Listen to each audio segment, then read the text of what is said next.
Hello, everyone. Welcome to my show, The New Normal with Tina Salem Manzoor. My guest tonight is Farzad Khan. Farzad began his journey as an international student when he came to study industrial engineering in Canada. He has more than 18 years of experience in management consulting, having worked with IBM and Deloitte. He now has his own management consulting firm called Strategic Front with offices in New York and Toronto. I'm really excited to share Farzad's journey as an international student with you. So now let's bring Farzad onto the studio. Hi, Farzad. Welcome to the show. Thank you, Tina, for having me over. Assalamu alaikum, and thanks. And thank you very much for joining in. আমি জানি যে Friday in the middle of a busy work day I've called you onto the show, but আমার কাছে মনে হচ্ছে যে আমাদের স্টুডেন্টদের অনেক কিছু শেখার আছে from your journey. No, absolutely not a problem, and it's a pleasure to be here, and hopefully we'll all learn from each other a little bit. আচ্ছা, you came to study industrial engineering, University of Toronto. What career goals did you have in mind? Well, when I came to study initially, I didn't really have a particular career goal in mind. Mm-hmm. Although, what attracted me to kind of apply to industrial engineering is it looks at engineering from the perspective of both society as well as business, as opposed to just the core technology or the core engineering side of things, like let's say the traditional engineering. Say, electrical engineering, computer engineering really focuses on the technology or engineering itself. But industrial engineering really takes a step back and looks at how engineering will impact a society or a business. And that's what really attracted me there. Right. So to broad view chilo. University of Toronto the chilo, na? Or yeta? জি হ্যাঁ, আমি হলো industrial engineering করেছিলাম হলো University of Toronto তে, and had a great experience there. So তখন there was it was 20 years ago or so. So তখন কিরকম ছিল as an international student এখানে আসাটা, তখনকার এক্সপেরিয়েন্সটা? জি হ্যাঁ, I think this is a great question. So আমি হলো A levels করেছিলাম হলো the Aga Khan স্কুলে, আর হলো ওইখানে হলো the principals there was Mr. Zulfikar Khoja, and then followed by Kenneth McCaffrey. The great thing is, both of them are Canadians. Mr. Khoja was from Ottawa. Mr. McCaffrey was from Calgary. আমি যখন class 12 ছিলাম, তখন Mr. McCaffrey actually brought admissions information from universities in Canada back to the school, কারণ উনি হলো এখানে বোধহয় December vacation-এ বোধহয় এসেছিল, Christmas time-এ, and he brought it back, and that's when I reviewed the different universities, the application process, and learned a lot about the Canadian kind of education system from him. And that's when I also learned about the industrial engineering program as well. And then I looked at which universities offer this particular program, both in the US and in Canada. But I was really intrigued about, the educational system here, and also the ratio of the quality of education versus the price. Versus going to, let's say, the other option at that time was the US. And I felt like the ratio was a lot higher here. And then that's what really kind of prompted me to apply, and that's how I applied. Now, as far as, Yeah, please go on. No. As far as your other question on the experience, I pretty much showed up here right about at this time, because we're just in the beginning of fall. Universities are starting next year. As a student coming in, I lived in the residence for 4 years at the university residences. So I checked into the residence, and we had our what we call as Frosh Week, which is our orientation week, with both the university culture as well as in the engineering culture of the university. And then really after that, the classes started. So it was a decent transition, but I think the big transition was when the winter hit. But we'll talk about that later. Yeah. You also went to school in Darjeeling. That's right. So sorry, your question? ওখানে তো ঠান্ডা পড়ে। ওখানে ঠান্ডা পড়ে, হ্যাঁ. Okay. So yeah, when I was 9 years old, I started going to boarding school. So I went to St. Paul's School in Darjeeling. So I was there from grade 4 to 10, and then I came to Dhaka to do my A level. So I was just there in Dhaka for 1.5-2 years, to just do my A levels and then come out to UT here. So Darjeeling এ ঠান্ডা পড়ে, ওখানে হলো our vacation is actually in the winter time.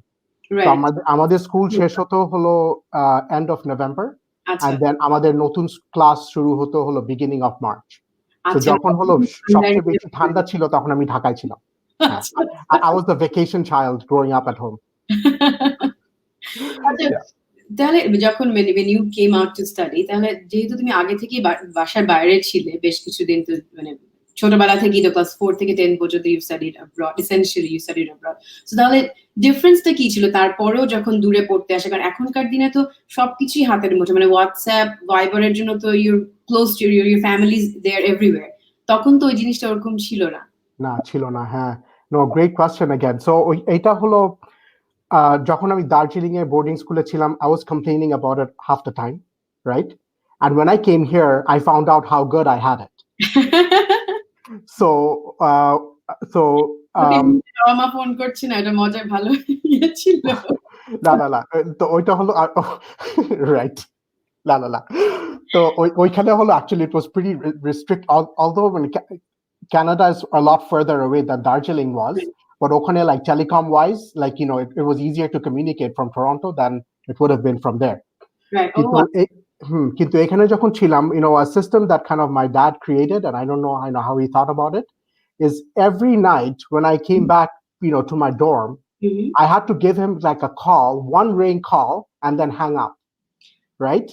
And then that would kind of it would be for him tokhon Dhaka shokal belay. That would be sort of his signal. Okay, I'm back. Exactly, I'm back safe, kind of thing. And the days that I didn't call, maybe I was busy doing something. Oh gosh, he would call the dorm and then my friends and whatnot, right? So that lasted for about 3 months. First 3 months. Embarrassment থেকে save করার জন্য তো you would make that call. Yeah, that's true, right? Exactly, because we were all in the kind of dorm, and he had a couple of the guys' phone numbers. So.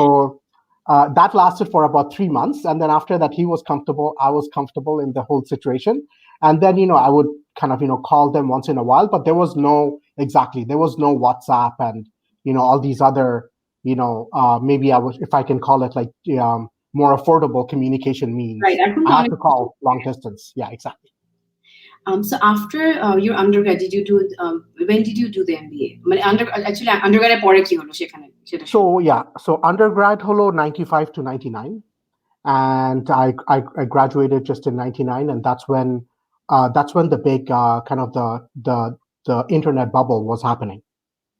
And in 99, you could find all of the major companies on campus recruiting for basically students in the business school, in engineering school, science school, and all of that. So after the undergrad, I was fortunate to be picked up by IBM Global Services in their consulting division, and that's where I accepted my first opportunity in my career. I worked there for IBM. What's that? The first job he had, it's such a big company. Yeah, no, absolutely. Yeah, it was great, and I had a great time there, and a great recruiting experience at IBM as well. Okhane holo I spent 5 years as a consultant, and then growing up in through the ranks during that time. And then after 5 years, that's when I applied to the MBA school, and that was in the South in Dallas. So that's where you went to the States. That's right. Yeah. I went to the States just for my MBA. I never kind of worked on all of that from a living perspective. So America MBA করে তারপরে ওখানে MBA করে, then I got an opportunity at Deloitte Consulting. And interestingly, this particular role kind of focused in strategy and operations work, both in Toronto but also in New York. So it was amazing to kind of go back and forth, Toronto, New York, take travels, and also to learn the strategy side of consulting. And that's what I did right after MBA, coming into Deloitte. And you did your undergrad to Canada, to Toronto, and then postgrad America. So যদিও দুই রকমের, একেবারেই দুই রকমের, আন্ডারগ্রাডের এক্সপিরিয়েন্সটা একরকম, এমবিএর এক্সপিরিয়েন্সটা পুরোপুরি আরেক রকম, তারপরেও কোনো ডিফারেন্সটা কি ছিল? দুইটাই নর্থ আমেরিকান কান্ট্রি, বাট কালচারে বা একাডেমিক কালচার ডিফারেন্সটা কি নোটিস করেছিলেন? হ্যাঁ, তো এই কারণে হলো আমি I didn't apply for any my graduate school for my MBA in the Northeast because I felt like I knew the culture in the Northeast. I was sort of traveling to places like New York, Boston quite a bit, and sort of Toronto is sort of similar to the Northeast anyway. So which is why I wanted to get a bit of a broader perspective, and so I applied in the South in Dallas. And the difference is actually quite, it is like having a different country within a country, I'm sure, between say New York and Dallas. Right. A lot of my classmates that I never experienced before in my MBA, just because of the location of where it was, they had a lot of the US kind of US Army, US Navy kind of background, and then they joined the class, and that was about 25-30% of my class. And then they would do a career in the defense field in the US, and they would get an MBA so that it would prepare them to go into maybe the business world after their career in the defense was done. So that was the kind of the big kind of thing there, and also other people that I met there from the business world. It's the network that I established in that region of America. I would not be able to do that if I didn't go to school there. Where else? Okay. Yeah. So খুব strategically you picked the school. That was part of the plan আর কি পরে. Right. ওটার কথাও চিন্তা করেছিলাম, which school to go to, and I wanted to go to a smaller school. University of Toronto is a fairly large school. It has about 55,000 kind of people at any given year. I wanted something a little bit smaller school, so I picked University of Texas at Dallas, as opposed to the bigger, the Austin campus. But the MBA program was exactly the same as in Austin. But I really enjoyed that smaller campus feel. Right. And I got to build deeper relationships with the people that I kind of, both professors as well as my fellow, my fellow colleagues there. You made a very important point there. We also like to highlight this to students. A lot of times, being part of a smaller school really helps you grow and build those networks. যেখানে অনেক সময় বড় একটা স্কুলে you're just a number, or you get lost in that crowd. So like the ছোট school, I think it really helps you build up. It really does, actually, in ways that I didn't kind of experience before. Right. Our MBA had, I think, maybe about 30 people in it in first year and second year. And I used to go to, their houses. I knew their family. One of the professors took us to their, ranch, where I saw him kind of ride horses. Like, wow. That was like ridiculous, right? কিভাবে interact করতে হবে, কারণ আমাদের তো একটা বড় gap থাকে বিদেশে আসার পরে ওই কালচারের মানুষের সাথে। এইসব এক্সপেরিয়েন্সটা তো আসলে মানে কেউ প্রাইসলেস, এটা কেউ কিনতে পারবে না আসলে এটা। না, এগুলা it's pretty priceless. Boro University তে গেলে, like sort of the one I went to undergraduate, one other big way to build deep relationship there is if you stay on campus. Right. So yeah, exactly. If I went to the same engineering school, studied the same industrial engineering in the same classes, but if I stayed off campus, তাহলে আমার মনে হয় my experience would be very different, and I wouldn't build that kind of relationship with the students and teachers and all that. Then if I এটা খুব important. আমরা অনেক সময় চিন্তা করছি না আমি আলাদা বাসা নিয়ে আমার কমিউনিটি মানুষজনের সাথেই থাকবো, তাহলে তো মিশা হবে না, অন্যদেরকে জানা হবে না, ওই নেটওয়ার্ক গুলো বিল্ড হবে না। Exactly. And that was sort of not even a choice for me, because I think I was kind of go to the dorm and kind of stay there. It was just safer that way as well, because I didn't know Toronto when I came. But the thing is, yeah, exactly. To your point, I got to learn a lot about the culture, about the different sports that people played, the different companies that are out here, the different departments that are there in the university, and how kind of interlinked business school with engineering school and other schools, arts and science. So it was really nice that feel of the residence culture. আমি পরে যেটা জিজ্ঞেস করতে চাচ্ছিলাম, we covered some of it, যে international student হিসেবে of course পড়াশোনা করবার পর একটা মেইন হচ্ছে আমি চাকরি কিভাবে পাবো, আমি একটা মানে আমি চাকরি কিভাবে খুঁজবো আর চাকরি কিভাবে পাবো, and I see that you already built onto it, মানে শুরু থেকে এই যে ডর্মে থাকা, নেটওয়ার্কিং ক্রিয়েট করা, মানে আরেকটু কয়েকটা point if you can highlight for us যে what helped you get a job right away, ভালো একটা কোম্পানিতে you were recruited by them, you worked there for 5 years, so what helped you in getting a job? Yes, absolutely. So আমি যখন undergrad করছিলাম, I got involved in a society called the Canadian Society for Industrial Engineers. And CSIE also interlinked with International Industrial Engineers Society as well, which was based in Atlanta. And a prominent school that ran IIE, the international one, was Georgia Tech's Industrial Engineering Department. So, as part of Canadian Society of Industrial Engineering, I became really involved with that society because it involved directly with the career, and I also went for the vice president role to represent University of Toronto in the industrial engineering community. Achha.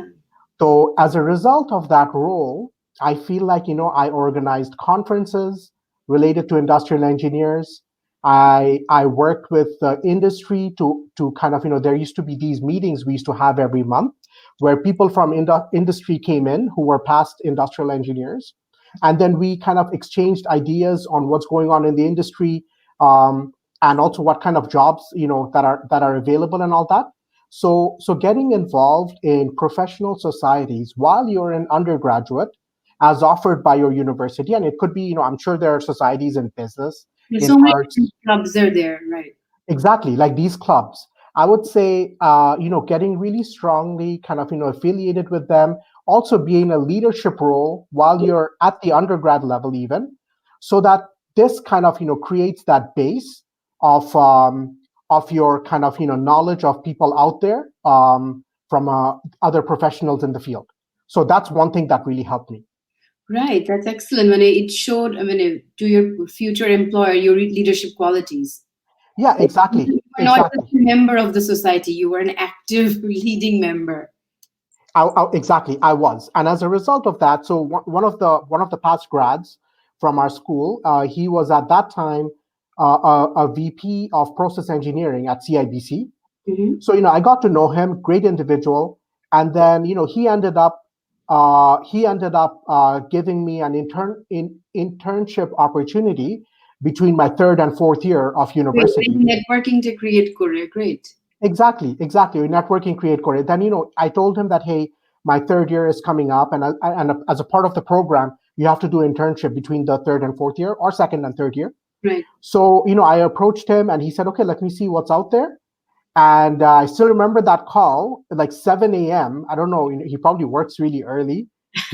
I was in the dorm, third year student in my first or second semester, looking for an internship between third and fourth year. 7 o'clock, I get a call. Oh, the gentleman called me. Oh, how about we talked about the internship. There may be an opportunity for you at CIBC. Would you be interested to chat? I'm like, I didn't say it out loud. I was thinking, yeah, are you kidding me? Yes, I will. So that's what kind of led to other conversations, and then I ended up doing my first internship as a business analyst at CIBC Process Engineering. So that's what it kind of directly helped me with. That's amazing. Ajay, coming back to you, so after your MBA, you joined Deloitte, and then you again had this amazing opportunity. Because did you have that calling that you wanted to start something of your own? When did that happen? Right. So during my first 5 years at IBM, and this was right before MBA, I've been thinking about that. My long-term vision is to create a firm, right? Now, I didn't know whether the firm would be focused on, say, something like a core technology firm or something like a consulting firm. That I didn't know, but I knew that long-term, I wanted to serve my clients kind of on my own terms. And that's a vision that I had. Okay. The only missing piece at that time was what kind of firm do I want, and what kind of work do I want to do. As I was building up my consulting career, I started falling in love with the work that we were doing and I was doing. You go in, you understand the client problem, They're having an issue with their distribution system. They're having an issue with their management system. Uh, Understanding the client issues, and then coming up with a recommendation on what the future state could be for the client, and then implementing that future state. And every project was a learning opportunity. Every project built a part of me, and it's still doing that. And having fallen in love with that, then I did my MBA, and I went back into consulting because both IBM and Deloitte, it more than anything, I learned a lot about the business, about the people, right? Career aside, pay aside, all that is really secondary. But it was almost like 5 years of IBM was almost synonymous to going to 4 years of undergraduate. Right, absolutely. Or Experienced, absolutely. Exactly. And I was surprised that that they were even paying us for it, because I was just loving it. Yeah, you could not pay me, I would still go to work, kind of thing. So doing what you love, passion does থাকা কাজের জন্য. Exactly. And that passion doesn't come on day one. Exactly. And that passion doesn't come on day one. It's not like you love at first sight kind of thing, right? That passion grows, and as you learn about it, you kind of build passion as well. And after my MBA, because of that passion, I didn't go to any other industry. Could have gone into like banking kind of pieces. Went back into consulting, and really I thought by then that Deloitte is my kind of the last piece that I really want to learn about the strategy and operations, which I didn't learn at IBM. It was more process related consulting at IBM. I learned it, and then after that, started to venture out to build the consulting firm. কত বছর পরে? How long did you work for Deloitte? Well, Deloitte, I was there for about 4 years. আচ্ছা, তার মানে তোমার যেটা 9 বছর কাজ করবার পরে, টোটাল 9 বছর, আগে 5 বছর, তারপরে MBA, তারপরে 4 বছর আরো। Exactly. কিন্তু মানে এটা তো অনেক হয় না, আমরা তো যখন টিপিক্যাল ক্যারিয়ার চিন্তা করি, স্পেশালি আমাদের এশিয়ান ব্যাকগ্রাউন্ড থেকে আসার পরে যখন আমরা চিন্তা করি, কাজের কথাই মেইনলি চিন্তা করি। বিদেশে কাজ করা, ভালো একটা কাজ পাওয়া, বড় ব্র্যান্ড, এরকম বড় ব্র্যান্ড নেমের মতো মানে কোম্পানিতে কাজ পাওয়া, সেটা আগে চিন্তা করি। তো and you're already doing so well. Yes, you have that dream, but still ওই লিপটা, it's a big risk you're taking, right? You're leaving your job and then you're starting something. Yeah, so absolutely. Realization, no matter how strong your dream is, a point ta kirokom chilo? How was that like for you? Yeah, the transition point wasn't easy, right? And almost everyone that I knew of kind of said don't do it. When did you start your firm? Sorry, to interrupt. When did you start your firm? I started in 2013, 2014. So after by the time you already had a family, you were married. Yes, absolutely. Yeah, I was married. You're not just your own. No, exactly. Yeah, was married, and then we had one child then, and then so that's also the other side of the story, right? You have to balance your kind of dreams of starting a firm, right, with all of that. So I was at a point in career that any movement up would be at the top level kind of leadership, whether I went in-house in a bank or if I went continued on in a consulting firm. Mm-hmm. Now what happens is when you go too high up, then it's hard to go back, because when you're starting up new, you pretty much roll up your sleeves and get to work, right? But then if you're all buttoned up by then it's really hard to roll up your sleeves. Right? And I've seen other people kind of who left really late in the career. So they were at the partner level, let's say at Deloitte, and then they started it, and they were great partners at Deloitte, but they were not that great in starting their own firm. Right, but they were not ready. আবার ওই প্রসেসটা গিয়ে করা পুরাটা, they were not ready up for exactly. So the transition from buttoning up to rolling up your sleeves is a big one, and right. I felt like I was just at the right time that I could actually roll up my sleeves and actually go to work, kind of thing, for client, as opposed to just manage projects, right? So my big transition point was to get my first client, and I started talking. Exactly. What's the question? মানে এই চ্যালেঞ্জটা, যে first client, আগে তো ওই মানে কনফিডেন্সটা পাওয়া, ফার্স্ট ক্লায়েন্টটা জোগাড় করা, ওই চ্যালেঞ্জটা। Exactly. It is a big challenge. So I actually started getting the word out there that I'm ready to go out as an independent consultant, because that's the first step in doing. So another thing about starting a business, there's some huge stats out there that I don't know what it is, like 70% of businesses fail in the first 5 years or something like that. But if I started a business on something that I have no idea about, I don't know, manufacturing wallets, I would probably fail miserably, right? I'll be in that failure category. But if you start a business where you have a lot of deep experience in, the percentage actually flips quite a bit. The success for those businesses where the founder knows the business and has worked in the business, the chances are probably 70% will succeed. Versus if I started a business that I have no idea about. Right. So in this case, obviously, having been in the top consulting firms, learned the business, I felt like this, at least if I can't improve the business, I know I can get myself, a few consulting projects. I at least knew that. So with that sort of, thinking in mind, my first startup or my business when I first got started was to get myself employed, as in get myself a consulting project. Right. And I reached out to clients, got the word out there, and my first client was Canadian Tire, which is a major national retail organization here. And my work was to help them with business change management.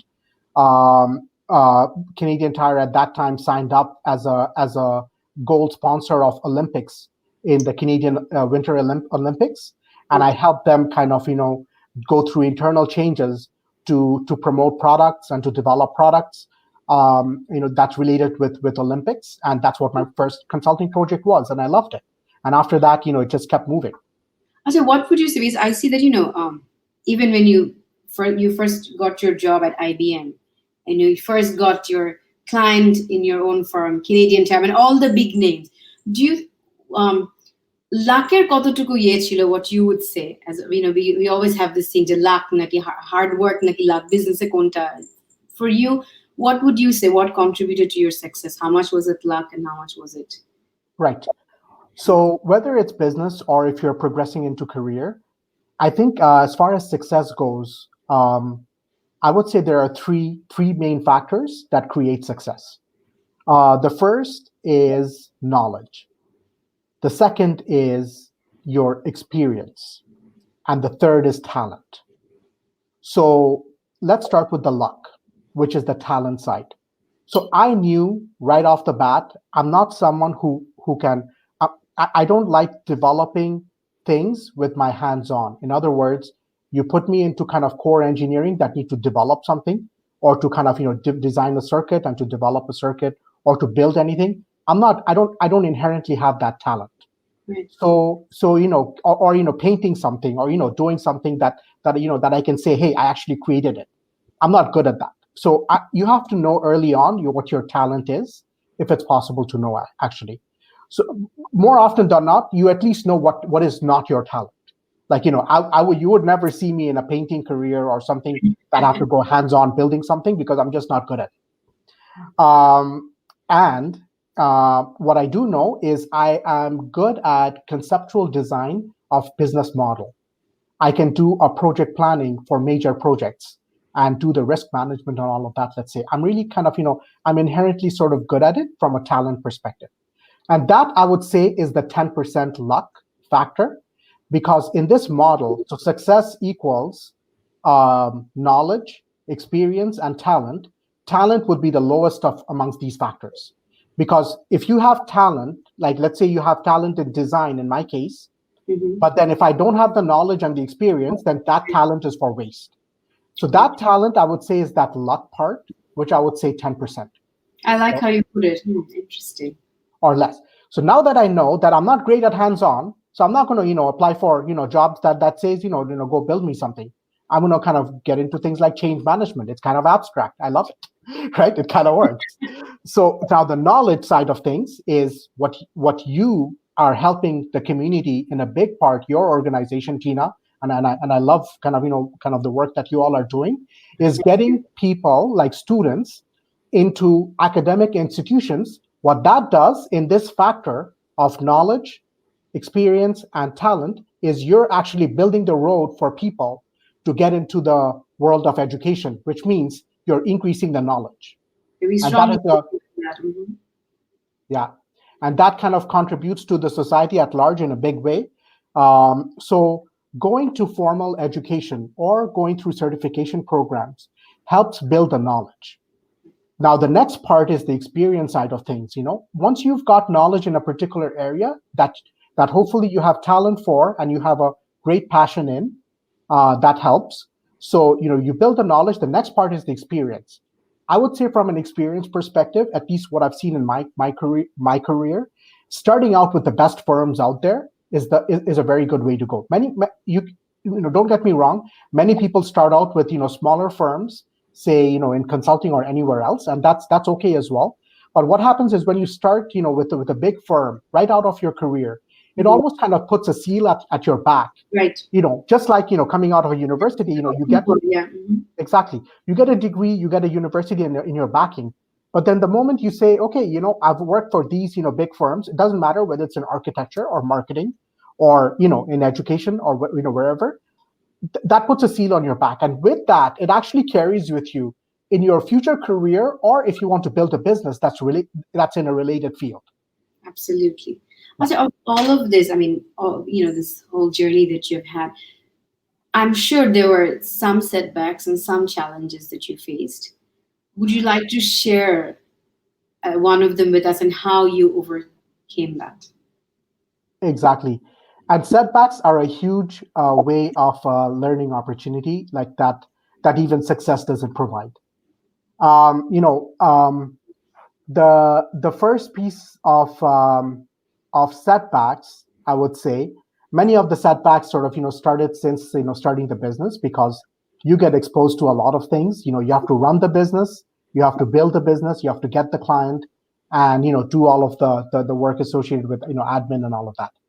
So there are times in the business where there's the peaks and valleys. Mm-hmm. It's the valleys that are setbacks. That is, a time comes, well, okay, you've delivered great projects, but there's no project right now. What do we do about it? And the big piece that we learn during the valleys is when I actually had projects, I stopped doing business development. Right? So guess what? If you stop, get it. Exactly. So if I have a project in the next 6 months and business is doing great, but if I'm not doing business development, it shouldn't be a surprise that I'll have no project on month 7. And complacency কোনো জায়গা নাই আর কি. Absolutely not, right? Because every project is a show of your success or failure. And as they say in consulting, you're as good as your last project, right? Or mostly in any job, you're as good as your last job. The more better you perform in your current job or your last job, kind of it propels you further upwards. Students, it's your last result. For students, it would be the last results, exactly. And when I was applying to U of T, they looked at my A-levels results, right? Whether I got an A+, A* in grade 7, they didn't care, right? Yeah. So so your last project or your last job builds success to the next one. Yeah. This show is we do it for our potential students. We want them to learn as much as they can from mentors like you. You've covered so many things, but I would still like to get some advice from you. Those who are now just starting out, beginning their studies and looking on to having a career, they can dream when they see you that you've achieved so much. What advice would you give to them? Right. ঢাকাতে কি এখনো British council আর ইউএসআইএস আছে? British council এখনো আছে, US centre এখনো আছে, হ্যাঁ। Perfect. Those two centers are amazing because they have a lot of information on universities as well as different programs within universities. When I was doing A-levels, again, Arcadia, I used to visit USIS quite a bit just to understand, what the universities are out there, the ranking. বড় university বইগুলো দেখে we would find out about them. এখন তো ইন্টারনেটের জন্য সবকিছু সবার হাতের মুঠোয়। হ্যাঁ, এখন ইন্টারনেট আছে, but I actually enjoyed visiting it. I don't know why. I don't know. Even if there was internet, I would probably still show up there and then maybe do the internet right there with someone there. And then I met with people there, right? Because there are other students and all that. And actually, that's when in one of the books in USIS, I was looking at different programs, and I was kind of either engineering or business would be the way to go with me. I mean, if I could have it my way, I would study Bangla literature and political science. as my major, but the problem is my dad wouldn't let me. Right? আমরা এখন ওইটা মাঝে মাঝে face করি, আবার মাঝে মাঝে প্যারেন্টসরা মানে অনেক হয় তখন বাচ্চাদেরকে ভেঞ্চার আউট করতে দেয় তাদের কমফর্ট জোন থেকে। Yeah, and those parents I actually applaud. Like if you actually, get to study what you want to study, and that's the best, fulfilling thing out there. And a lot of the times, Bangladeshi culture or South Asian culture in general, we don't value the education for arts that much, right? But I have such a deeper appreciation for arts right now that I didn't have when I was getting started. And I think it molds you in ways that engineering and all that, business, it's such a mechanical way of studying, engineering or business. You have a formula, you kind of, go towards a direction and you get there. Okay, like anyone can do that kind of thing. But liberal arts education, we are strong proponents of liberal arts education. I think it really opens up your mind. It really does. And actually, it shows in your career 10 years down, right? Right. Mm-hmm. And all of this, many of the successful leadership that I meet now, they had a liberal arts background, actually. They have a strong liberal arts background, right? Even as little as, literature, because literature has so much, philosophy built in. It's got so much of the political science built in that helps them navigate through organizations. They're using the right side of the brain use kora, ওই আইডিয়াটা যেটা আর কি। Yeah, exactly. Maybe, yeah, that too, right? It helps them, navigate through the organization or even society that nothing in engineering can really teach us, kind of thing. So I really have a strong kind of, appreciation for liberal arts. But going back, USIS, I was going through the books. That's where I learned about the different universities of both Canada, US and some Canada, but Canada was mostly from Mr. McCaffrey and Mr. Koja at Aga Khan. And then I read the different kind of, areas of business as well as different areas of engineering. And then when I read industrial engineering, I'm like, oh, you know what? This is great. I sort of want to do engineering, but I don't want to do those electrical type engineerings. That's just like, core, technology. But I want to kind of see how engineering impacts society and business, which pretty much is consulting, right? That's and I kind of liked it. And then my next research was which universities offer this program. So once you sort of know what subject you like, figure out which universities offer the program, and then either apply to them directly or go through organization like you have, so that you can help those students get into the right program and to the right university. Yeah, now we sort of do the whole thing. We function as guidance counselors, so we help them from choosing the course to choosing the university. So এখন আমরা একটু সোজা করে দিয়েছি বাচ্চাদেরকে, এখন আর কষ্ট করে মানে অত দূরে সেন্টার্সে না যে আমাদের সাথে কনসাল্ট করে তারা সেটা করতে পারে। এখন তো অনলাইনের তারা অনলাইন কনসালটেশন করতে পারে। Any other advice that you would give those who are studying right now, or those who are looking for a job right now? So the point that you just made, this is great because I didn't have, at least I didn't know, access to organization. আমাদের সময় তো এই জিনিসটা ছিল না, we didn't have that. So it really helps. Exactly, it really does. So প্রথম জিনিস হলো figure out which program you want to go to, and then figure out which universities that offer those programs, not the other way around. Right. Mm-hmm. If I like this program and MIT doesn't have it, it doesn't matter whether you're going to MIT because you'll be studying the wrong subject to begin with in a great place, by the way. Absolutely. So anyway, so that's one. Second thing is to figure out how to apply and to prepare yourself to be successful to get into that university, right? Because each university, each program has different selection criteria, right? So once you've nailed down, okay, I want to apply to 5 universities in this particular program that I really like, what are the criteria for admissions in those 5 universities? And this process doesn't start when you're in grade 12. It starts in grade 9, right? So, and then making sure you take the right subjects. So for example, to get into engineering, you have to have physics, chemistry, and math, right? Now, I could get top marks in some other subjects, but if I didn't have these 3, I couldn't even apply to industrial engineering, right? Mm-hmm. So that's something you need to figure out in grade 9, and then build yourself up in grade 10, 11, and 12, so that you have the right grades as well as the right subjects in your mix of courses that you're taking. And some other more competitive programs also need you to have volunteer experience. Exactly, extracurriculars, and then make sure you build on that as well, so that you can show that in your in your essay or in your application. So that's the built up part, right? And then of course you apply. Then once you apply, a lot of ball is on the university's court, but you know that you've done everything you can. You've applied to a program that you're passionate in. You've applied to the 5 universities that you really like, and you've also prepared yourself over the last 2-3 years to get in there, right? Thank And then you. Very good point. I mean, you've nailed down the whole process that we always try to promote to students. I mean, thank you very much. It really, I think it really reinforces the points that they need to do. What about students? I would like to, we're nearly towards the end of the show, but I want to get this advice from you. Students, those who are currently in their final year or studying, in the second year or have just started, you've mentioned the importance of networking. You've mentioned the importance of being involved in clubs. Anything else that they need to be doing, especially now that the world has so much has changed? Yes, and I like the title of your show, The New Normal, right?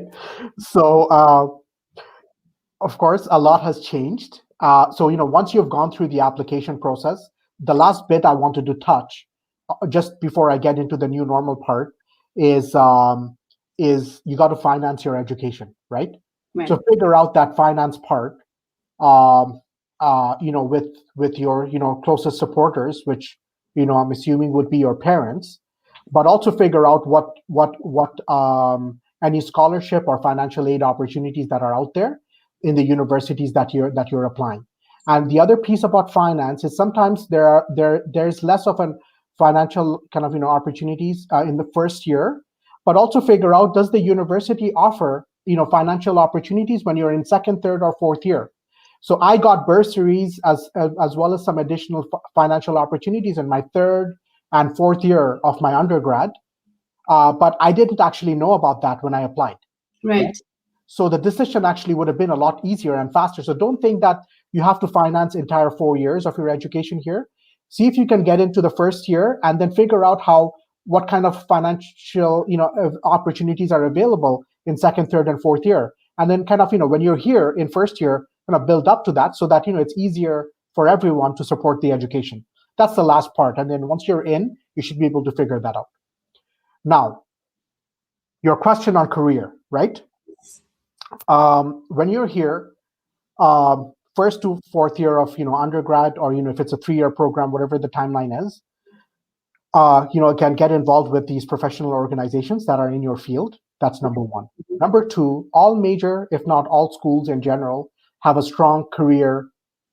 What is it called? A career program, right? Career counseling office or something. Career counseling, exactly. U of T, we used to have like a career center. In career center, so just like how I used to hang out in USIS and what is it, British Council, when I was in class 12, skipping all the classes in Aga Khan, right? Similarly, when I was in university, I used to hang out in career center, right? And that's when I learned about the different opportunities that are available in internship. So when I was kind of initially first, second year, there were a lot of posting on like tutoring, right? I used to kind of, apply for that and then, go out and tutor, or they used to come to our, library and tutor them. And kind of, that was a good way to kind of make some decent money while I was at engineering school. Mm-hmm. Then as I grew into it, like through internship, I told you about the opportunity at CIBC. Between my second and third year, I was a research analyst at University of Toronto's Cognitive Engineering Lab. So one of the professors there, Professor Vicente, was my professor, and I really loved his lectures. He used to talk about human-computer interface design.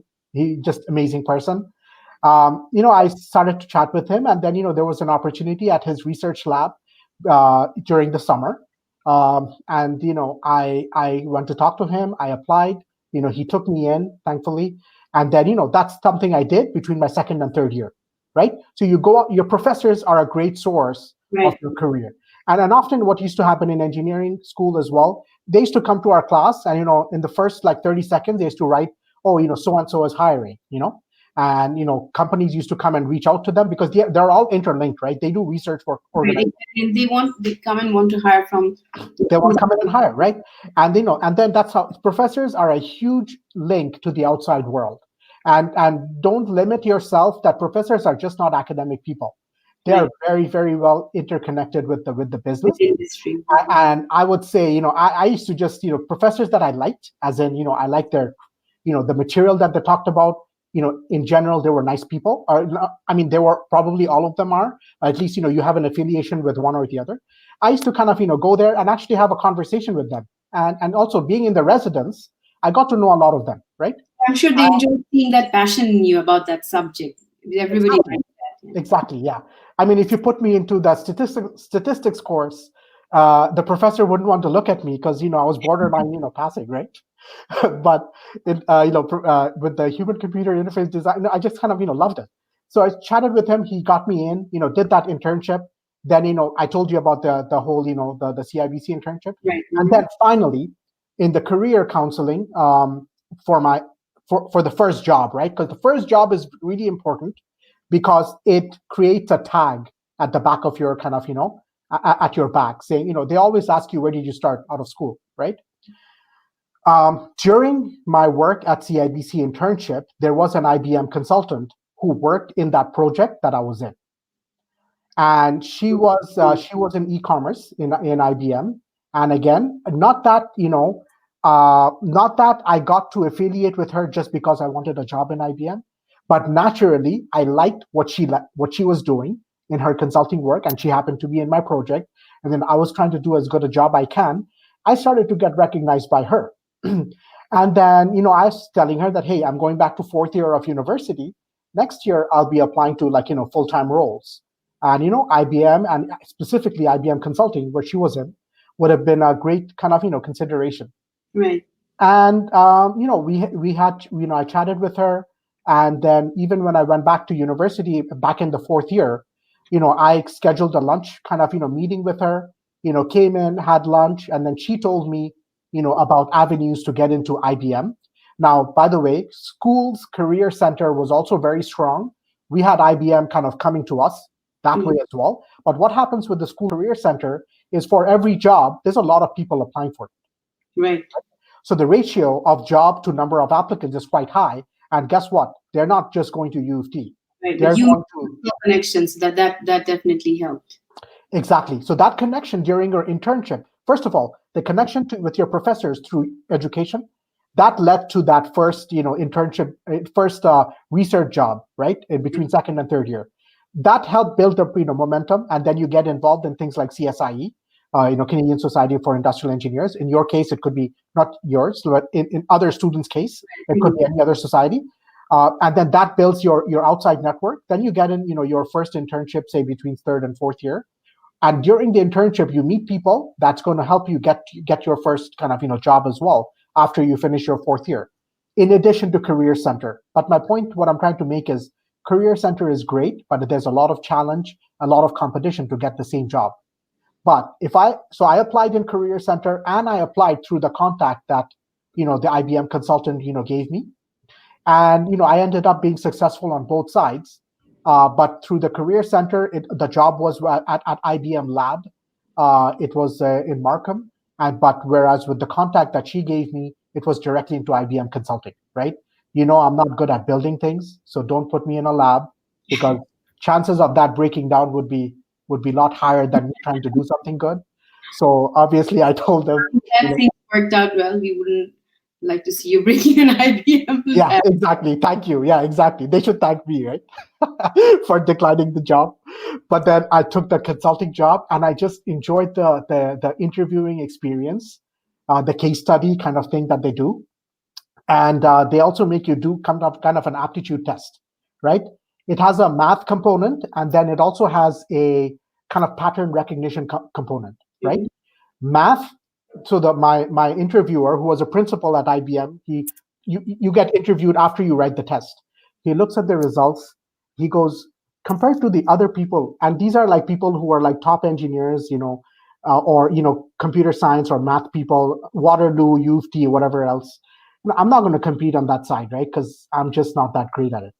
But he said, you're not that great at it. I'm like, you know what? Yeah, I could do some more work, but at least I'm doing okay in my courses. I'm in engineering.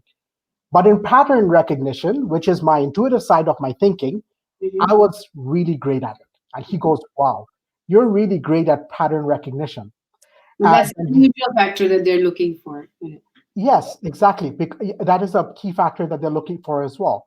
And then he goes, you know what? In consulting, I could live with someone who's not the top, 25% in math, but I think this pattern recognition would be great, right? And I'm thinking to myself, I didn't need to write the test to figure out I'm bad in the lab, right?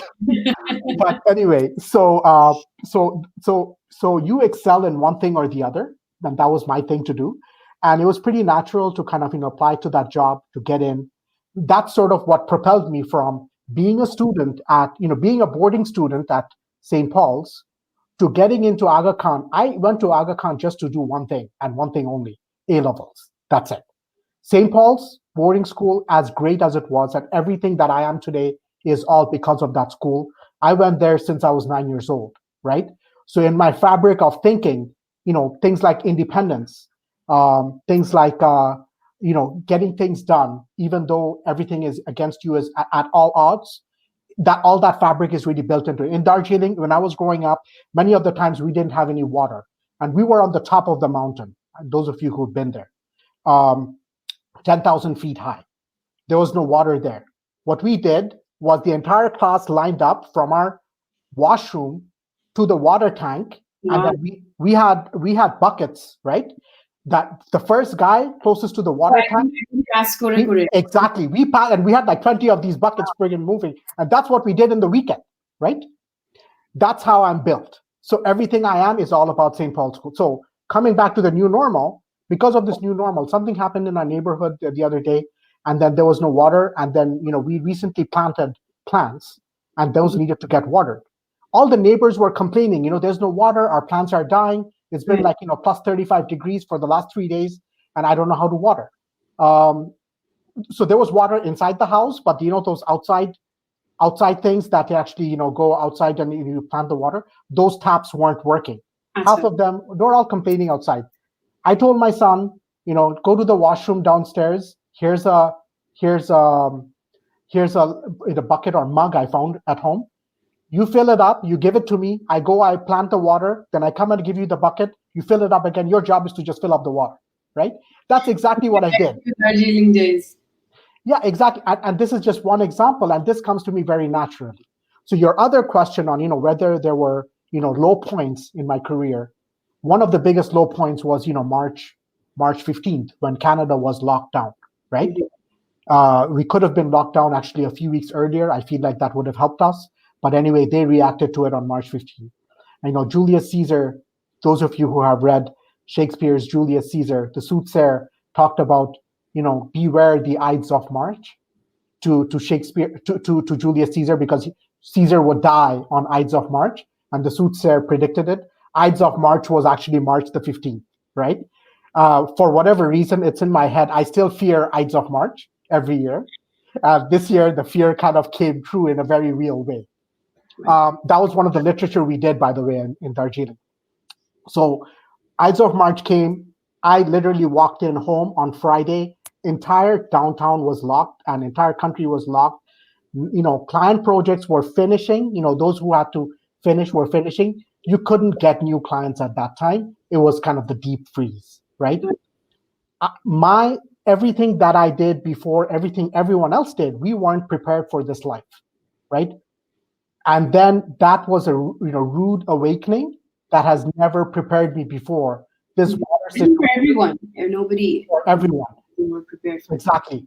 Not having water, not having food, these are peanut situations for me, I feel like, based on kind of the, what they used to feed us chapatis for dinner, right?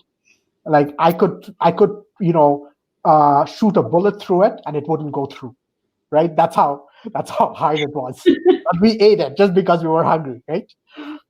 Anyway, so nothing would phase me out. But the situation here, I was never prepared for it, right? My school didn't prepare me. Aga Khan, I went there because just to do my A-levels, because there was a higher chance of getting into North America with A-levels than if I did in Darjeeling. They used to call it what? Indian School Certificate, ISC.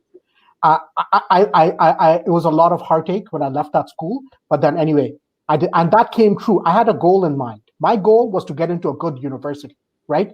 Whatever way it takes me. And I feel like Aga Khan was the right place to go for many reasons. It was a smaller school than some of the other competitors that you know. No, absolutely. And the teachers, the principals at least, I know it just so happened they were, they were from here, right? Mr. Koja and Mr. McCaffrey. That helped me propel into U of T. U of T helped propel me getting that research opportunity in second year. Not research, really, research analyst. I didn't do much, right? Don't think I'm smart and all that. And then that, the CSIE got me into the CIBC internship. CIBC internship, I met the lady in IBM. That helped me get into IBM, and then from there, it's all part of that thread that you built. I mean, thank you for sharing that with us. I mean, your journey and how you sort of you yourself worked at every step of the way, strategically planning each of it. That correct. Really goes to show that nothing just is handed over to you on a plate. Exactly. I don't believe in chances. I deliberately go after something, and I don't go after two things. I don't have a plan B, really. I just go for plan A, and I just go for it. Yeah. We are sort of out of time. Yes. But we definitely need to continue this. Thank you so much. I feel যে আমাদের এখনকার বাচ্চারা অনেক কিছু শেখার আছে এখান থেকে from your story, যে কিভাবে করে কোন সাবজেক্টে চুজ করতে হবে থেকে শুরু করে ইউনিভার্সিটি চুজ করতে হবে কিভাবে, তারপর থেকে ইউনিভার্সিটিতে বসেও যে ক্লাবে ইনভলভ থেকে নেটওয়ার্কিং করে নিজের যে প্যাশনটা সেই ফিল্ডে প্রফেসরদের সাথে যোগাযোগ রেখে কিভাবে করে পরে পরবর্তী পর্যায়ে তুমি তোমার ক্যারিয়ারে এগিয়েছো. Thank you so much for sharing this story with us. You're welcome, and thank you for the opportunity to share this, and hope everyone found something that's helpful. And I wish everyone all the best in getting into a great program and in a great school of your choice. And thank you for making it happen. Thank you. We'd love to have you come back. Thank you. Absolutely. Take care. Bye, Tina. আমরা আমাদের আজকের অনুষ্ঠান এখানেই শেষ করছি. অনেক কিছু শিখলাম, আমরা জানলাম যে কিভাবে করে আসলে স্টুডেন্ট থেকে পুরোপুরি নর্থ আমেরিকা এন্টারপ্রেনিউর হয়ে গেলেন ফারজাদ খান. থ্যাংক ইউ ভেরি মাচ আমাদের সাথে থাকবার জন্য. নেক্সট টাইম আবার টিউন ইন করবেন. আজকে এখানে শেষ করছি.